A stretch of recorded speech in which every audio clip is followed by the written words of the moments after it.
So as I was mentioning, if you see, I've reproduced the same problem with my cell phone without having to actually update it. So I'm in the music app, and if you see, I've just pressed play, and you can see that the song is playing. I can mess with the volume, and nothing will happen. And if you do what I say, which I know it's a little bit strange, and you you're gonna think it's not probably the best way to go, but take a look.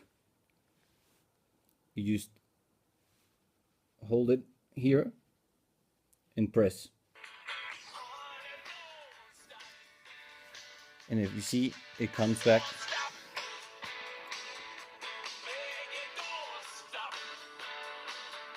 I don't know why it happens sometimes after software updates, but I think that what you're suffering from is from this phenomenon you just seen.